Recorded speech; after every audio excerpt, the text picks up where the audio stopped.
¿Recuerdan Moana, la película de Disney de 2016? Pues hoy estamos en los estudios de Walt Disney Animation en Burbank, en Los Ángeles, porque vamos a hablar con los directores, con los animadores, con la gente que está detrás de Moana 2, que se estrena Acción de Gracias aquí en Estados Unidos.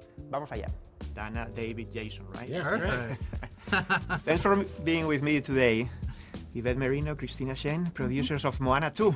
Yes. Congratulations. Thank you. Calico, Layana, aloha. Aloha. Dani Arriaga. Hi.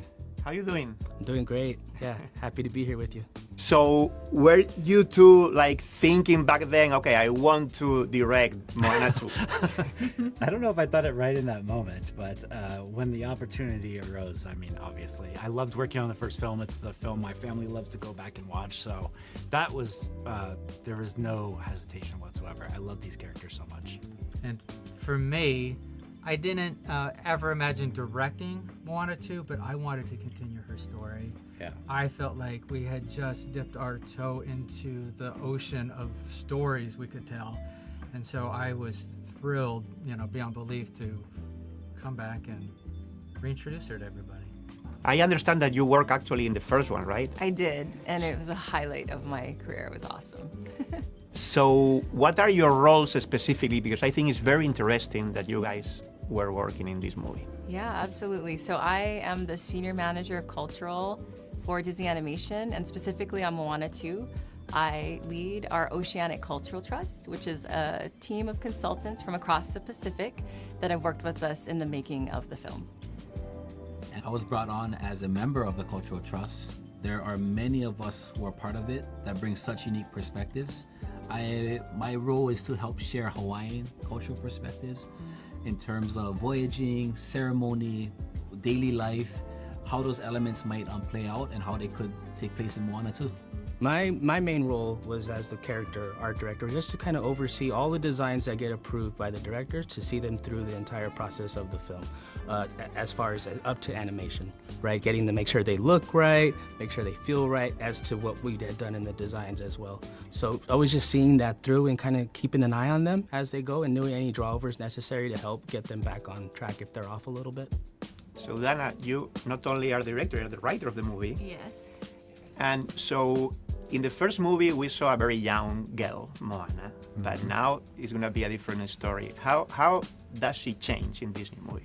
You know, what I am so excited about is that we didn't try to reinvent who Moana is. She is very much the same hero that we met in the first film, but she's 3 years older. Her life has changed. She has a little sister. She's really become a leader in her community. And so when thinking about what the second film could be, it was really about how can we build on everything that we love about her. She's still funny. She's still goofy. She's still empathetic, which I think is so core to who she is as a character. And so we just looked at expanding on that, pushing on that, making her, raising the stakes to her life. And, we all are tested in our lives, and we wanted to see what happened to Moana when she was put to the test. And I think she exceeds expectations, for being honest. For sure. So I understand you both work on the first one, right? Correct. What is going to be different and what is going to be very familiar to the fans of Moana with this second movie? Well, I think, we have Moana and Maui returning, and we have Grandma Tala who comes back. But what's exciting about this new journey that she goes on is we bring on, this time she's going on the journey with the crew. And so we have Kele, the farmer, Moni, who is the historian and the storyteller, and Loto, who is the engineer. And this time, Pua goes on the journey, and so it brings, I think, more emotion, it brings more comedy, more fun and entertainment. How much do you look at how the characters were built in the first movie in order to change or not change them or make decisions about them? Yeah, I looked at them a lot. And the number one reason why is just because I wanted to make sure I was understanding the style of those characters. So that way when I create anything new, I'm still sticking to those, rules of that world, of anything that's specific that they are consistently doing. If you look at Maui, he has a very angular, sculpted face. So I knew that some of our characters had to have that as well. If you look at the ankles of the characters, they're much thicker than we usually do. I thickened them up just because that's how they were in the previous film. What I really wanted most was anytime I design a new character for this world, I wanted it to feel like this character has always been in this world. They lived in that world in the first film, you didn't see them yet, right? Obviously, they created that group because they want to be authentic to the culture. But I mean, I don't know much about the culture, to be honest. But I understand that there are many different Pacific. I mean, the Pacific is huge. Many different cultures, the Pacific Islanders. So how do you make sure that you are like truthful to everyone? And what is what Moana wants to represent specifically? Yeah, well, it's definitely a very challenging but exciting task, and an impossible one, if you will, to be able to, represent everyone. We bring our consultants together, the trust and other consultants along the way, as well as the lived experience of our filmmakers and all of our teams, to try to build a story that feels resonant. So if you are a Pacific Islander, and specifically if you're Polynesian, that you might be able to see yourself in Moana's journey, in the village, the Motunui that she lives in, and in how she faces obstacles and finds herself along the way. Culturally speaking, our film is inspired by multiple island nations and cultures that are all distinct from each other. But as much as possible, we try to find the shared cultural elements between us and highlight those in the film. I think it's such a unique process that the filmmakers wanted to make right. And so by making right, they invested in bringing in people of the cultural trust who have years of experience, not only just in their own personal, but within their communities, within their families. And so you get all of that kind of brought into shared perspectives, because I might be able to speak on Hawaii's behalf for certain areas. And again, maybe not for all of Hawaii, I gotta be very specific. But to learn from our other teammates, other cultural trust members, to hear their perspectives. That's how we had Zooms together, we had times together where we sat down and we watched the film and we gave our feedback. So learning from each other was another strong area, but I feel like it took a lot of investment from the producers, from the entire Disney organization, to try to do it right in a way that we can see ourselves in it. And we have, again, Dwayne Johnson doing Maui. So how was working with him again in this one? Because I know this is a project that is very close to his heart. Yes. Oh yeah, it was incredible. The second he walked into the recording booth and he started speaking, we're like, oh my gosh, Maui's back.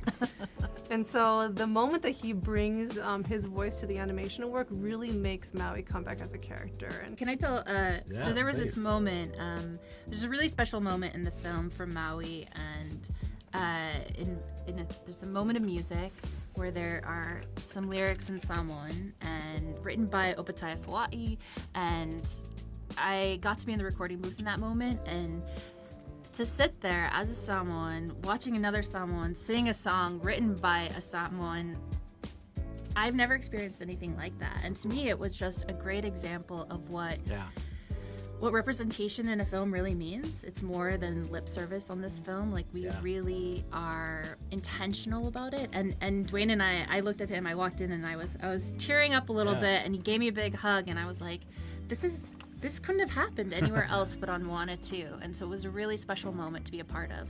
Yeah. I think for me, the very first time he stepped in the booth and you heard him come back as Maui, it's so awesome. I love that character so much. He's so funny, he's so fun. But then when the warmth that he brings to this character is incredible. And we had another day where he brought his daughters and his wife and his mother were there. And so it's very much a family event for him. And he really cares deeply for this film and for these characters.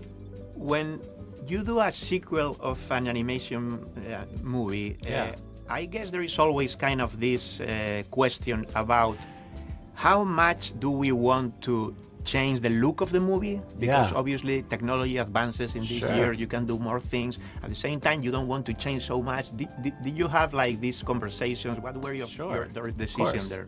Well, we've been lucky to have a lot of the same artists and leaders who worked on the first Moana, worked on the second Moana. Yeah. And really, it has been building off the incredible richness and vibrancy of the world and of the water. Yeah, absolutely. And just taking that forward, but we are doing things now that we were not able to do on the first Moana. Yeah. The complexity with the water, the complexity with the storm, the amount of characters. Yeah, it's really incredible. And tell me a little bit about the music, because the music of the first movie was super popular, and we had Lin-Manuel Miranda creating some of the songs. So who is writing the music here? Yes, music is always important to our films, and we were so excited that we have Emily Bear and Abigail Barlow coming in and writing our songs, really partnering with Mark Mancina, who's returned from the original film, and Opataya Fawai. And the four of them, when they get together and they kind of combine their efforts towards the music, has made something truly, truly magical. And I really mean it when I say I cannot pick out my favorite song or my favorite movie, because they're all so good. But really, having Mark Mancina come back and Opataya Fawai kind of layer in the magic that they do has made the music in this film truly special. And for the rest of the world, the people that are not part of that culture, what one thing would you like for us to take from the culture when we see the movie? It's one of the things I hope is people see the importance of your crew. Who are the good people around you in your life that can help you and your family achieve amazing things, or your community to achieve amazing things? Two beautiful messages, really. Thank you so much. Thank you for you. your time. Thank you.